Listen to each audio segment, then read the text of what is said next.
Hey guys, it's Gamers Fates Blazing Conqueror here, doing a discussion video on the first 5 episodes on Cardfight Vanguard GZ. Uh, let's get it started then. For our first episode, it is titled Stolen Chrono, and it's our first episode of the season.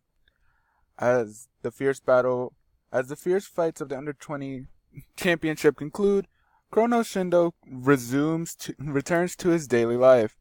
While preparing for the threats of the apocalypses, who are yet to be seen, suddenly Noah Huzuzaki appears in front of him. So, from the trailer and the summary here, Chrono and Noah are gonna have another fight. Unlike usual, typical Vanguard, start the first episode of each season, which each season has a tutorial. It doesn't look like we'll have a tutorial from the start since the game is pretty well known. My thoughts on this, I really didn't expect it. It seems strange that Noah, despite all that he's done, starts off in the first episode, but it's a nice twist to it that I didn't expect. So let's see how it goes. Episode number 2. Episode 2. A written challenge from the apocalypses. I don't know how to pronounce this. I'm sorry. Satori Fuki. I should pay attention to the anime more. Satori pays Koji Ibuki a surprise visit at his branch office. Ibuki stands against Satori with his new messiahs. This is finally what Ibuki needed. Ibuki finally got his new support. Last time Ibuki fought in the season was when he fought Kazumi? And even so, he didn't show off anything new, so I'm glad he gets his second win in the second episode. Irony.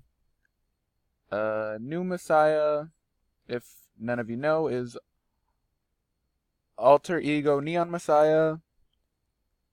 When your Messiah G unit strides, choose up to one card from your hand, call it to rearguard, choose up to one of all players' rearguards and lock them. Generation Break 2, Soul Blast 1. At the end of your turn, if a locked card was unlocked this turn due to one of your card effects, you may pay the cost. If you do, draw 2 cards. Episode 3. Blue Wave Marshal Velos. Shion Kaiba encounters Velos, who seeks to obtain or destroy the sacred sword of Fidesz. To ensure his goal, Venos summons the forbidden Xeno Dragon. Now, this episode is very questionable, because it's like everyone was after Shion's sword. When they stole it in season 6 and 6, it was understandable because it was prized possession of Shion's family and his company. But this guy, but this guy coming in to destroy it is pretty questionable. And just by clicking on his name, reveals that he is a new Blue Wave unit, meaning Blue Waves are getting more support. Now, the Xeon Dragon, if none of you know, Xeon Dragon of the Deep Sea, Megadios. I think I'm pronouncing it right. I'm glad we're getting some interaction with him. I kinda wish somebody else but Shion got interaction when he was when Velamos was introduced. Shion has really decreased for me as liking him as a character, but that's in my opinion. The Zeron Dragons. Shion Chrono, Shindo, and his friends encounter Grenache while trapped in the relics. Meanwhile, on Earth, Venos challenged Taio Asukawa using the power of his Xeon dragons. Now, I understand the chrono part with him encountering Grenache. That's a good way to introduce him.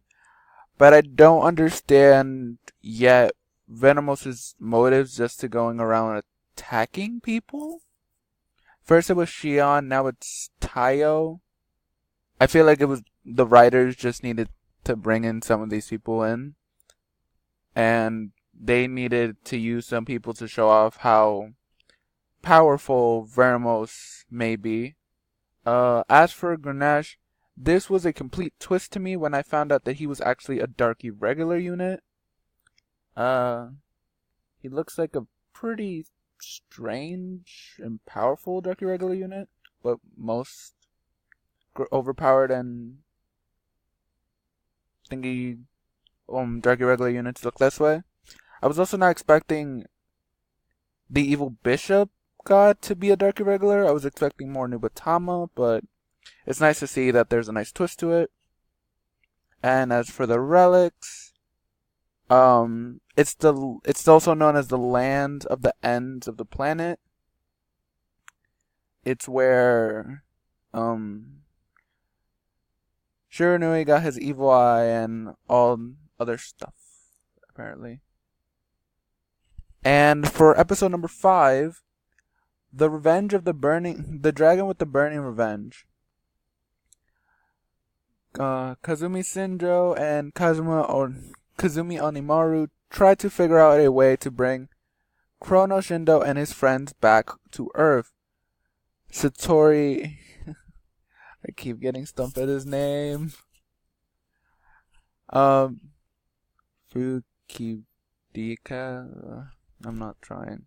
However, seeks revenge and tries to stop Kazuma. So, I'm excited for this episode because we finally get to see the Dragon Empire's Xeon Dragons. As for Satori, here's something interesting I found out.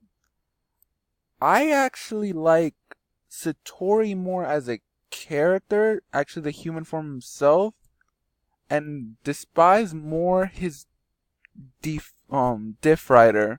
I'm surprised yet that he has not left the season, but I guess we need somebody to show off support. And this guy does, and I guess he does need development. Oh well. I'm very excited for these first 5 episodes of the season.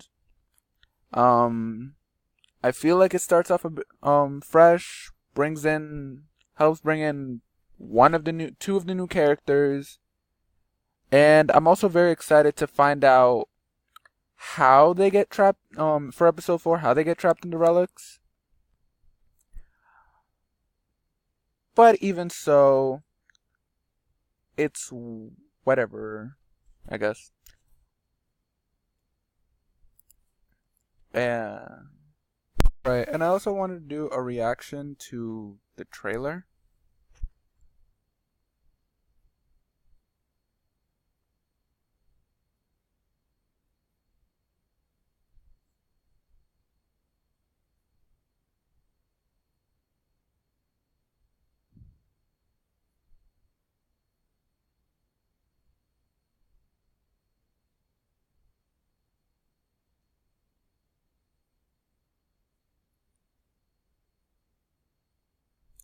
Okay. So, from the start, not a fan. So far, not the biggest fan of the opening or the theme song. I like the ending a bit because they released the ending, but the opening, not the biggest fan of.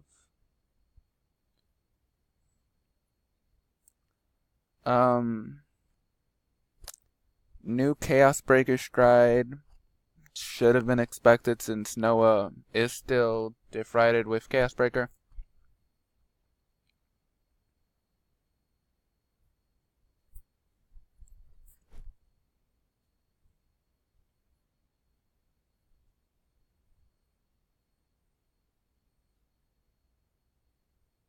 Satori interacting with Ibuki. Looks like from the background, Noah and Chrono aren't fighting at the shop. And from this scene right here, Chrono Jet falling could indicate that Chrono loses the first game of the season in the first episode.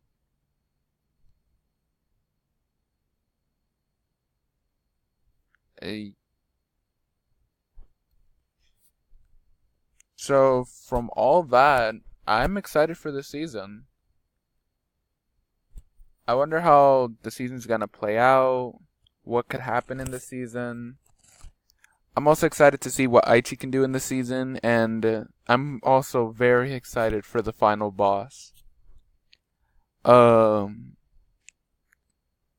Let me hear your opinion in the comment section down below, and thank you guys for watching. See you around, dude.